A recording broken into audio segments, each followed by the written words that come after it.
বিশ্বনবী সাহাবাদেরকে জান্নাতের পাগল বানিয়েছেন। বদরের ময়দানে এই পাশে কোরাইশ, এই পাশে মুসলমানেরা। বিশ্বনবী জালামাই ভাষণ দিলেন, বললেন কুমু ইলা জান্নাতিন আরদুহাস সামাওয়াতি ওয়াল আরদ উইদ্দাত লিল মুত্তাকিন। ও আমার সাহাবারা, ওই জান্নাতের দিকে ছোট, যে জান্নাত আকাশ জমিন বিস্তৃত। তোমরা দেখতে পাচ্ছ এটা বদরের ময়দান না, এটা আল্লাহর জান্নাত। আওয়াজ করে পড়েন আল্লাহু আকবার। বিশ্বনবী বললেন ছোট ওই জান্নাতের দিকে, যে জান্নাতের বিস্তৃতি আকাশ জমিন বিস্তৃত। বিশ্বনবীর এই কথা শোনার পরে এক আনসারী সাহাবী সাইয়েদনা উমাইর ইবনুল হুমাম রাদিয়াল্লাহু তাআলা আনহু খেজুর খাচ্ছিলেন। তিনি বিশ্বনবীর দিকে তাকিয়ে কথা শুনছেন আর খেজুর খাচ্ছেন। যখন বিশ্বনবী বললেন জান্নাতের দিকে ছোট, যে জান্নাত আকাশ জমিন বিস্তৃত, বিশ্বনবীর কথা শোনা মাত্র সাইয়েদনা উমাইর ইবনুল হুমাম বললেন বাহ বাহ। কি বললেন? বাহ বাহ, মানে চমৎকার, মাশাআল্লাহ, চমৎকার।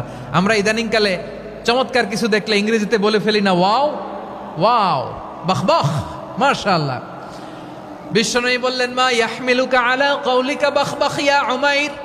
ও উমাইর, আমার এই কথা শুনে তুমি কেন বললা বাহ বাহ, চমৎকার চমৎকার কেন বললা? সাইয়েদনা উমাইর ইবনে হুমাম রাদিয়াল্লাহু তাআলা আনহু বললেন ইয়া রাসূলুল্লাহ, আপনার এই কথা শুনে আমি বড্ড খুশি হয়েছি, আর আমি প্রত্যাশা করছি আমি যদি ওই জান্নাতের মালিক হতে পারি তাহলে কতই না ভালো হতো। সুবহানাল্লাহ বলেন। বিশ্বনবী বললেন ছোট এই জান্নাতের দিকে, যে জান্নাত আকাশ জমিন বিস্তৃত। আপনার এই চমৎকার মুখনিসৃত কথা শুনে আমার হৃদয়ের মধ্যে জান্নাতি হওয়ার বাসনা জেগে উঠলো, এজন্য বলেছি বাহ বাহ, আমি যদি ওই জান্নাতে যেতে পারতাম কতই না ভালো হতো। উমাইরের কথা শুনে বিশ্বনবী বললেন ঠিক আছে উমাইর, জান্নাতে ঢোকার জন্যই, জান্নাতের অধিবাসী হওয়ার জন্য যেহেতু তোমার এত আকাঙ্ক্ষা, আমি বলে দিলাম আনতা মিন আহলিহা, তুমি আল্লাহর ওই জান্নাতের অধিবাসী হবা। যাও উমাইর, তুমি ওই জান্নাতের অধিবাসী, ওই জান্নাতে তুমি ঢুকবা, তুমি জান্নাতি। তার মানে সহজ কথায় তুমি জান্নাতি। সুবহানাল্লাহ বলেন। যখনই বিশ্বনবী বললেন জান্নাতি, সাইয়েদনা উমাইর রাদিয়াল্লাহু তাআলা আনহু খেজুর খাচ্ছিলেন আর মনে মনে ভাবে বিশ্বনবী যখন ওয়ারেন্টি দিয়েছে, বিশ্বনবী যখন গ্যারান্টি দিয়েছে আমি জান্নাতে যাব, তাহলে হাতে তো এখনো 3টা খেজুর বাকি। এই 3টা খেজুর যদি খাই তাহলে জান্নাতে ঢুকতে দেরি হয়ে যাবে। সুবহানাল্লাহ পড়েন। হাতে কয়টা খেজুর?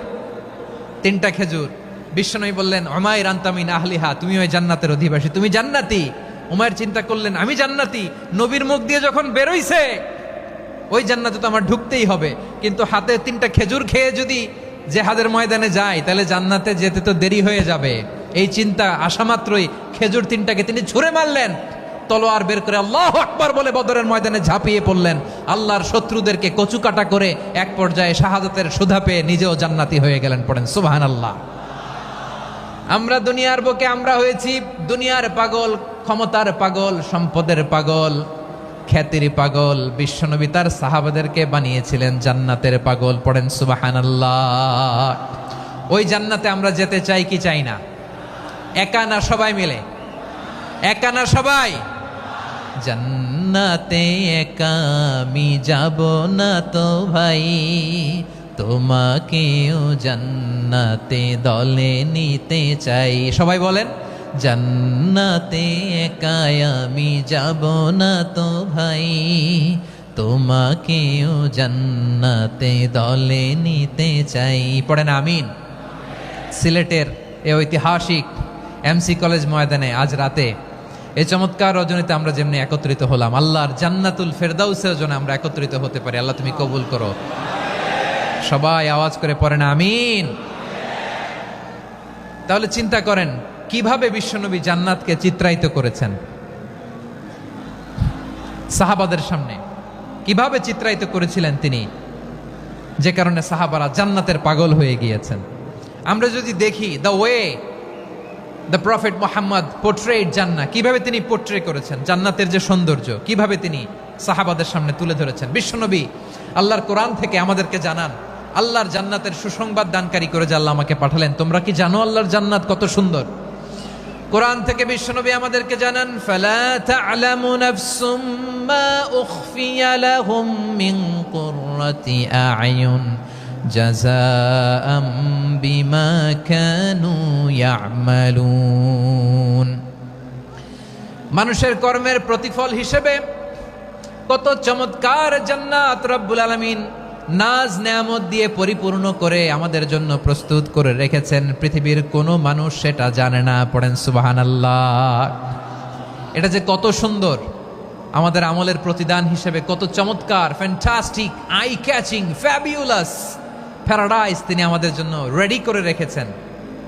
এটা কেউ জানেই না, কল্পনাতেও আনতে পারে না। সুবহানাল্লাহ পড়েন।